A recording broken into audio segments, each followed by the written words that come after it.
Dear students, Assalamu alaikum. Today we are dealing with chemistry, class 9, unit number 4, structure of molecules. Our topic today is types of chemical bond, and we are dealing with ionic bond. This is our second lesson at the channel. Let's start. Types of chemical bonds. देखें types of chemical bonds जो है इसकी dependency या इसका इन्हिसार किन चीज़ों पर depend करता है। ये जो वैलेंस इलेक्ट्रॉन होते हैं ये किस तरह से कंबाइन करते हैं बॉन्डिंग प्रोसेस के अंदर, ये डिपेंड करता है कि टाइप ऑफ केमिकल बॉन्ड कौन सा होगा। तो type of chemical bond depends upon the way how bonding valence electrons are involved in bonding. बाद वक़्त सारे वैलेंस शेल के जो इलेक्ट्रॉन होते हैं वो सब बॉन्डिंग प्रोसेस में भी इन्वॉल्व नहीं होते, तो इसलिए हमने ये बॉन्डिंग का वर्ड साथ लगा दिया है। वरना वैलेंस इलेक्ट्रॉन्स बहरहाल होते ही हैं जो बॉन्डिंग प्रोसेस में इन्वॉल्व होते हैं, लेकिन इनर शेल्स का कोई इलेक्ट्रॉन बॉन्डिंग प्रोसेस में इन्वॉल्व नहीं होता। तो इस बुनियाद के ऊपर हमारे पास 4 टाइप्स के केमिकल बॉन्ड्स हैं जो बन सकते हैं। तो नंबर 1 जो है वो आयनिक बॉन्ड है हमारा। जैसा कि नाम से जाहिर है कि आयनिक बॉन्ड में पहले आयन फॉर्मेशन होगी और उसके बाद जो है वो बॉन्ड बनेगा। तो आयनिक बॉन्ड में यहाँ पिक्चर में आपको नज़र आ रहा होगा, आगे जाके हम उसको डिटेल में ज़्यादा डिस्कस करना है। आज हमारा ये टॉपिक है कि पहले आयन फॉर्म होंगे और आयन फॉर्मेशन हो जाएंगे, दोनों अपोजिट चार्ज आयन्स होंगे और फिर उनके दरमियान जो फोर्स ऑफ अट्रैक्शन होगी अपोजिट चार्जेस की वजह से, उसकी वजह से इनके दरमियान बॉन्ड डेवलप होगा। कोवेलेंट बॉन्ड जो है इस नाम से इसमें भी थोड़ा हिंट मिल रहा है कि 2 वैलेंस शेल के इलेक्ट्रॉन्स जो हैं वो आपस में बॉन्ड बनाएंगे, तो दोनों के दरमियान शेयरिंग ऑफ इलेक्ट्रॉन्स होगी। जैसा कि इसमें हाइड्रोजन में आउटर मोस्ट शेल में एक ही इलेक्ट्रॉन है, तो दोनों तरफ से एक एक शेयर होकर दोनों का डुप्लेट कंप्लीट हो रहा है, तो ये हमारा कोवेलेंट बॉन्ड होगा। इस पर हम इंशाल्लाह नेक्स्ट लेसन में बात करेंगे। उसके बाद हमारा डेटिव कोवेलेंट बॉन्ड है। अब कोवेलेंट बॉन्ड में शेयरिंग बोथ साइड से हो रही थी, और डेटिव कोवेलेंट बॉन्ड में जैसा कि ये पिक्चर से आपको जाहिर हो रहा है कि ये अमोनिया NH3 जो है इसका जो लोन पेयर है, इस पर भी हम इंशाल्लाह डेटिव कोवेलेंट बॉन्ड में बात करेंगे कि ये लोन पेयर जो है ये डोनेट हो रहा है अमोनिया की तरफ से हाइड्रोजन आयन को। तो ये बॉन्डिंग चूँकि वन साइडेड है इसलिए इसको हम डेटिव कोवेलेंट और कोऑर्डिनेट कोवेलेंट बॉन्ड कहते हैं। तो शेयरिंग वन साइड हो तो डेटिव कोवेलेंट, अगर बोथ साइड से हो तो कोवेलेंट बॉन्ड। उसके बाद हमारा है मेटालिक बॉन्ड। ये पता चल रहा है नाम से कि मेटल्स के दरमियान में बन रहा है, और मेटल्स में जो फ्री इलेक्ट्रॉन्स होते हैं या ये दरमियान में जो आपको नज़र आ रहा है इस पिक्चर के अंदर, ये फ्री इलेक्ट्रॉन की वजह से मेटल्स के दरमियान ये बॉन्ड बनता है। इस पे भी हम इंशाल्लाह अगले आने वाले लेसन में बात करेंगे। तो आज का हमारा टॉपिक जो है वो है आयनिक बॉन्ड। उससे पहले हम थोड़ा सा पीरियोडिक टेबल को एक दफ़ा नज़र दौड़ाते हैं। पीरियोडिक टेबल हम पहले चैप्टर में पढ़ चुके हैं। तो ये देखें, ये ग्रुप 1 है हमारा, hydrogen, lithium, sodium, potassium, rubidium, caesium, francium. लेकिन इसमें हाइड्रोजन जो है वो मेटल नहीं है, ये नॉन मेटल है, तो इसलिए ये डिफरेंटली बिहेव करती है। ठीक है, इसकी हम, लेकिन बाकी ये जो मेटल्स हैं इनको हम अल्कलाइन मेटल्स कहते हैं, ठीक है, या अल्कली मेटल्स कहते हैं हम इनको। दूसरा हमारा ग्रुप जो है ये अल्कलाइन अर्थ मेटल्स का है। तो ये 2 ग्रुप जो हैं ये फ़िलहाल हम जिनसे ज़्यादा बात करेंगे इस लेसन के अंदर, ख़ास तौर पे फर्स्ट ग्रुप से ज़्यादा बात होगी। तो ये हमारा फर्स्ट ग्रुप जो है जिसके आउटर मोस्ट शेल में, और हमें पता था, हमने पीरियोडिक टेबल में पढ़ा था कि फर्स्ट ग्रुप में आउटर मोस्ट शेल में एक ही इलेक्ट्रॉन होता है, सेकंड ग्रुप में 2 इलेक्ट्रॉन्स होते हैं। ये आगे हमारी ट्रांजिशन मेटल्स हैं, इनका आज के हमारे लेसन में गुफ्तगू नहीं होगी। लेकिन उसके बाद ये जो हमारा ग्रुप 15, 16 और 17 है ये हमारे नॉन मेटल्स हैं। ये हेलोजिन्स हैं ग्रुप 17, जिससे ज़्यादा बात होगी हमारी आज के लेसन में, जिनके आउटर मोस्ट शेल में 7 इलेक्ट्रॉन्स होते हैं। तो इनको ज़ाहिर है 7 इलेक्ट्रॉन होते हैं, तो ऑक्टेट करने के लिए इनको सिर्फ एक ही इलेक्ट्रॉन चाहिए, तो फिर इनका ऑक्टेट यानी 8 इलेक्ट्रॉन्स आउटर मोस्ट शेल में इनके कंप्लीट हो जाएंगे। और अगर हम लिथियम, सोडियम वगैरह की बात करें तो इनके आउटर मोस्ट शेल में 1 इलेक्ट्रॉन है। अगर ये 1 लूज़ कर दें तो उनका जो आउटर मोस्ट शेल है वो तो ख़त्म हो जाएगा, जाहिर है एक ही इलेक्ट्रॉन था, तो इलेक्ट्रॉन जब ये लूज़ कर देंगे तो उनका जो सेकंड लास्ट शेल होगा वो इनका अब आउटर मोस्ट शेल बन जाएगा और वो कंप्लीट। तो इससे ये पता चला कि ये फर्स्ट ग्रुप जो है ये एक इलेक्ट्रॉन लूज़ करेगा, तो इस तरह ये केटाइन यानी पॉजिटिव आयन वाला केटाइन फॉर्म कर देगा। और ये जो हैलोजेंस हैं ये वो इलेक्ट्रॉन गेन कर लेंगी और इन पर ज़ाहिर है एक इलेक्ट्रॉन इनके पास ज़्यादा आ जाएगा प्रोटॉन से, तो इन पर नेगेटिव चार्ज आ जाएगा, यानी ये एनाइन फॉर्म कर लेंगी, तो फॉर्मेशन ऑफ आयंस होंगे। तो ग्रुप 1 जो है वो उन पर पॉजिटिव 1 चार्ज आएगा, यानी वो केटाइन बनाएंगे। ग्रुप 2 जो उन पर 2+ चार्ज आएगा, तो वो भी केटाइन बनाएंगे, लेकिन उन पर 2 प्रोटॉन्स उनके ज़्यादा हो जाएंगे इलेक्ट्रॉन से, तो उन पर 2+ चार्ज आएगा। और हैलोजेंस पर जो है वो 1 नेगेटिव चार्ज आएगा, क्योंकि एक इलेक्ट्रॉन उनका जो है वो ज़्यादा हो जाएगा जो उन्होंने गेन करेंगे वो। तो आयन फॉर्मेशन होगी और यही आयनिक बॉन्ड जो है वो हमें बता रहा है। तो आयनिक बॉन्ड में हम देख रहे हैं chemical bond which is form due to complete transfer of electrons from one atom to another atom is called ionic bond. तो कंप्लीट ट्रांसफ़र का मतलब क्या है कि जो मेटल्स हैं यानी केटाइन जो लूज़ करेगा इलेक्ट्रॉन, वो एनाइन फॉर्मेशन के लिए नॉन मेटल्स जो हैं ग्रुप 17 जैसे हैलोजेंस के हम एग्जांपल ले रहे थे वो गेन कर लेंगी। तो कंप्लीट ट्रांसफ़र ऑफ इलेक्ट्रॉन से ऑपोजिट चार्जेस जो डेवलप होंगे वो उनकी वजह से जो बॉन्ड बनता है उसको हम आयनिक बॉन्ड कहते हैं। अब हमने जो अभी थोड़ी सी बात की थी कि मेटल्स को हम देखा था कि मेटल्स की टेंडेंसी होती है कि वो इलेक्ट्रॉन को लूज़ करते हैं। तो हमने कभी बात की तो ये हमने 2 ग्रुप, फर्स्ट 2 ग्रुप्स जो हैं ये हमारे अल्कली मेटल्स हैं, ये इलेक्ट्रॉन को लूज़ करते हैं, इनकी टेंडेंसी है और यही मेटालिक कैरेक्टर कहलाता है और यही इलेक्ट्रोपॉजिटिविटी है। ये लफ्ज़ जो मेटल्स हैं इसका मतलब ही ये है कि उनके अंदर टेंडेंसी मेटल्स के अंदर होती है इलेक्ट्रॉन को लूज़ करने की, और यही कैरेक्टर जो है इलेक्ट्रोपॉजिटिव कैरेक्टर कहलाता है या यही मेटालिक कैरेक्टर कहलाता है। तो ये टर्म्स जो हैं इसका मतलब सिंपली ये है कि ये टेंडेंसी है इनके अंदर इलेक्ट्रॉन को लूज़ करने की और केटाइन बनाने की। अब नॉन मेटल्स की टेंडेंसी क्या है? नॉन मेटल्स को हम देख लेते हैं जो भी हम बात कर रहे थे ग्रुप 15, 16 और 17, और ख़ास तौर पे 17 की आज हम बात करेंगे हैलोजेंस की ज़्यादा। तो इनकी टेंडेंसी ये है कि ये इलेक्ट्रॉन को गेन करेंगी, जो ये इलेक्ट्रॉन लूज़ करेंगे अल्कली मेटल्स ये इलेक्ट्रॉन्स को क्या कर लेंगे, एक्सेप्ट कर लेंगे नॉन मेटल्स का। तो नॉन मेटल जो है वो इलेक्ट्रॉन को गेन करती हैं, उनकी इलेक्ट्रोनेगेटिविटी ज़्यादा है। वो शेयर्ड पेयर ऑफ इलेक्ट्रॉन को, जैसा कि आप पीछे पढ़ चुके हैं चैप्टर में, कि इलेक्ट्रोनेगेटिव होती हैं वो इलेक्ट्रॉन को अट्रैक्ट करती हैं, उनके अंदर शेयर्ड पेयर ऑफ इलेक्ट्रॉन को खींचने की, उनको गेन करने की कैपेसिटी है। और यही इलेक्ट्रॉन एफिनिटी भी है कि वो इलेक्ट्रॉन के अंदर उनके लिए उनके अंदर बहुत अट्रैक्शन है और वो इलेक्ट्रॉन को गेन कर सकती हैं। तो नॉन मेटल जो हैं वो इलेक्ट्रोनेगेटिव होती हैं, उनके अंदर इलेक्ट्रॉन एफिनिटी होती है, और मेटल्स के अंदर टेंडेंसी होती है इलेक्ट्रॉन को लूज़ करने की, या वो इलेक्ट्रोपॉजिटिव होती हैं, या उनका मेटालिक कैरेक्टर यही होता है कि वो इलेक्ट्रॉन को लूज़ कर सकती हैं। तो इस तरह हमें पता चला कि आयनिक बॉन्ड फॉर्मेशन के लिए सबसे पहली बात जो है वो आयंस का फॉर्म होना है। अब आयनिक बॉन्ड की हम एग्जांपल दे रहे हैं, ये सबसे कॉमन एग्जांपल है सोडियम क्लोराइड की जो बुक में आपके डील की गई है कि 2 मोल्स जो है सोडियम के और वो क्लोरीन के 1 मोल से मिलकर जो सॉलिड है सोडियम मेटल है, बहुत ज़्यादा रिएक्टिव होती हैं ये अल्कली मेटल जो हैं। क्लोरीन गैस ये भी बहुत ज़्यादा ज़ाहिर है कि इसके अंदर भी कैपेसिटी है केमिकल रिएक्शन की, बहुत ज़्यादा रिएक्ट करती हैं ये।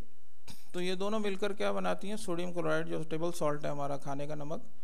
तो 2 मोल्स ऑफ सोडियम क्लोराइड ये बना रही हैं। तो अब ये हम ये देखेंगे अभी इसको कि ये कैसे ये काम करती हैं। अब हमारे सामने जो हम बात है जो हम देखना चाह रहे हैं इस वक्त के सोडियम के अंदर इसकी इलेक्ट्रॉनिक कन्फिग्रेशन हम देखेंगे कि इसका जो एटॉमिक नंबर है वो 11 है, यानी इसके पास 11 इलेक्ट्रॉन्स हैं। तो हमें ये पता चलेगा कि फर्स्ट शेल में इसके 2 इलेक्ट्रॉन्स हैं, सेकंड शेल में इसके 8 इलेक्ट्रॉन्स हैं और थर्ड शेल में इसके 3 इलेक्ट्रॉन्स हैं। तो तब इसके क्या हो गए Z11, यानी कि इसका एटॉमिक नंबर कंप्लीट हो जाएगा। और क्लोरीन के पास 17 इलेक्ट्रॉन्स हैं, इसका Z जो है यानी कि एटॉमिक नंबर 17 है। तो इसके इलेक्ट्रॉनिक कन्फिग्रेशन जब हम देखेंगे तो हमें पता चलेगा फर्स्ट शेल कंप्लीट है, 2 है उसके अंदर, सेकंड शेल कंप्लीट है उसमें 8 इलेक्ट्रॉन्स हैं, और थर्ड शेल या आउटर मोस्ट शेल जो उसका उसमें 7 इलेक्ट्रॉन हैं। तो सोडियम के पास आउटर मोस्ट शेल में 1 इलेक्ट्रॉन है, तो उसका वो 1 इलेक्ट्रॉन को क्या कर सकता है, आसानी से लूज़ कर सकता है। और क्लोरीन जो है उसके पास 7 इलेक्ट्रॉन्स हैं, तो वो आसानी से 1 इलेक्ट्रॉन को क्या कर सकता है, गेन कर सकता है। ये हमारे सामने इलेक्ट्रॉनिक कन्फिग्रेशन आ गई कि सोडियम जो है उसका एटॉमिक नंबर आ गया, यहाँ पर इसकी इलेक्ट्रॉनिक कन्फिग्रेशन आ गई 1s2 2s2 2p6, first shell complete, second shell complete, third shell it has only 1 electron. तो ये हमने इसको, और दूसरा chlorine 17 1s2 complete, first shell, 2s2 2p6 second shell complete, third shell 3s2 3p5, it means it has 7 electron in the outer most shell. तो ये outer most shell की हमारी आ गई 2 to 4 to 6 और 1 7, और सोडियम का आउटर मोस्ट शेल में 1 electron. अब ये हमने कहा कि the ground state electronic configuration of this element is shown below. Ground state electronic configuration की डेफिनेशन आपने पहले भी शायद पिछले चैप्टर में देखी होगी कि हम लोएस्ट पॉसिबल एनर्जी लेवल पे रखना, ये ग्राउंड स्टेट इलेक्ट्रॉनिक कन्फिग्रेशन होती है। जब आप इलेक्ट्रॉनिक कन्फिग्रेशन पढ़ रहे थे तो आपने ये कहा था कि ये लोएस्ट एनर्जी लेवल है, फर्स्ट शेल जो है, सेकंड शेल जो है वो उसके बाद उसकी एनर्जी हायर है और थर्ड शेल की उससे ज़्यादा है। तो इसका मतलब होगा जब तक फर्स्ट शेल में जो लोएस्ट एनर्जी लेवल है उसके अंदर जब तक कैपेसिटी होगी तो इलेक्ट्रॉन पहले वहाँ जाएंगे, जब यहाँ से फिल हो जाएंगे तो सेकेंड एनर्जी लेवल में जाएंगे और फिर उसके बाद थर्ड एनर्जी लेवल में जाएंगे, जिसको हम KLMN शेल कह रहे थे। तो वो यही electronic ground state electronic configuration है। The ground state electronic configuration is the arrangement of electron, जो इलेक्ट्रॉन्स की अरेंजमेंट है around the nucleus of an atom, atom के न्यूक्लियस के इर्द गिर्द, with lowest possible energy levels. जो लोएस्ट पॉसिबल एनर्जी लेवल होगा वहाँ पर इलेक्ट्रॉन की एडजस्टमेंट, ये हमारी कहलाती है ग्राउंड स्टेट इलेक्ट्रॉनिक कन्फिग्रेशन या ग्राउंड स्टेट इलेक्ट्रॉन कन्फिग्रेशन। कि जब तक लोअर एनर्जी लेवल में कैपेसिटी होगी इलेक्ट्रॉन की टेंडेंसी ये होती है कि वो वहाँ जाए और हायर एनर्जी लेवल में ना जाए, तो ये हमारा ग्राउंड स्टेट इलेक्ट्रॉनिक कन्फिग्रेशन कहलाएगी।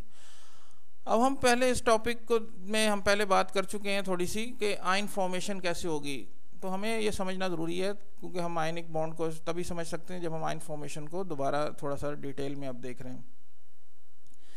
देखें आउटर मोस्ट शेल में हमने कहा था कि सोडियम के पास एक इलेक्ट्रॉन है, तो ये एक इलेक्ट्रॉन जो है ये क्या कर देगा, लूज़ कर देगा। जब ये एक इलेक्ट्रॉन लूज़ करेगा तो इसके ऊपर एक पॉजिटिव चार्ज आ जाएगा, चूँकि एक प्रोटॉन जो है वो ज़्यादा हो जाएगा क्योंकि एक इलेक्ट्रॉन से लूज़ कर दिया, लेकिन प्रोटॉन तो न्यूक्लियस में पड़े हुए हैं और उनकी नंबर तो बराबर है, तो इस पर एक पॉजिटिव चार्ज आ जाएगा और एक इलेक्ट्रॉन यहाँ से रिलीज़ हो गया। तो अब इसकी इलेक्ट्रॉनिक कन्फिग्रेशन है वो क्या हो जाएगी, 1s2 2s2 2p6। तो थर्ड शेल में जो एक इलेक्ट्रॉन था वो थर्ड शेल डिप्लीट हो गया, इसका ख़त्म हो गया। अब इसके पास 2 शेल्स ही रह गए जो कि दोनों अब कंप्लीट है और उसने नियॉन की इलेक्ट्रॉनिक कन्फिग्रेशन ले ली है।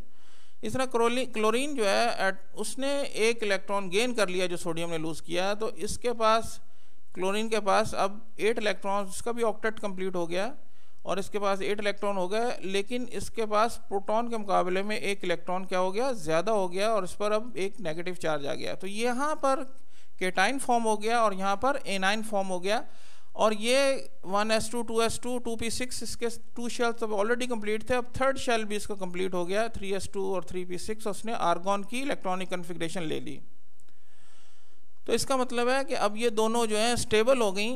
अब यही पिक्चर में जो पहले भी हमने ड्रॉ की, देखें ये आउटर मोस्ट शेल जो था इसमें एक इलेक्ट्रॉन है, इसने जंप करके ये इलेक्ट्रॉनिक इसने लूज़ किया, तो ये इलेक्ट्रॉन जो है इसने क्या कर लिया, गेन कर लिया। अब इसके 2 शेल्स जो है कंप्लीट हो गए, थर्ड शेल डिप्लीट हो गया, अब 2 शेल ही रह गए और इसके पास जो थर्ड शेल था वो अब कंप्लीट हो गया ऑक्टेट, इसका भी ऑक्टेट कंप्लीट है। अब आउटर मोस्ट शेल जो सेकंड लास्ट शेल है वो कंप्लीट हो चुका है, उसमें भी 8 इलेक्ट्रॉन है और यहाँ पर फर्स्ट शेल ऑलरेडी कंप्लीट था, सेकंड शेल भी कंप्लीट था और थर्ड शेल भी कंप्लीट हो गया, तो उसके पास अब आर्गॉन की इलेक्ट्रॉनिक कन्फिग्रेशन आ गई।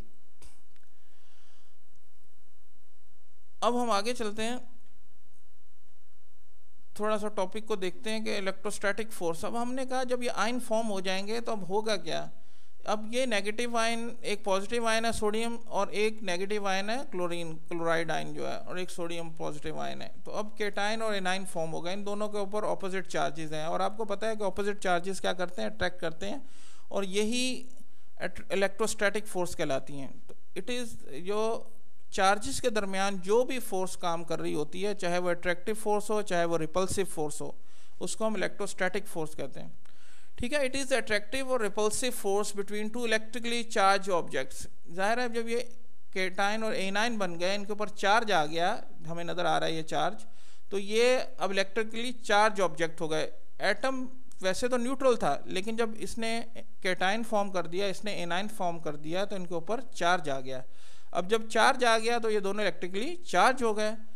तो अब इनके ऊपर जो चार्ज आया तो इसकी वजह से इनके दरमियान, अब अगर तो ये लाइक चार्जेस होते तो रिपेल करते, लेकिन ये अनलाइक चार्जेस हैं, क्योंकि यहाँ एक प्रोटॉन ज़्यादा है तो इसलिए इस पर एक पॉजिटिव चार्ज है, इसके ऊपर एक इलेक्ट्रॉन ज़्यादा है तो इसके ऊपर एक नेगेटिव चार्ज है।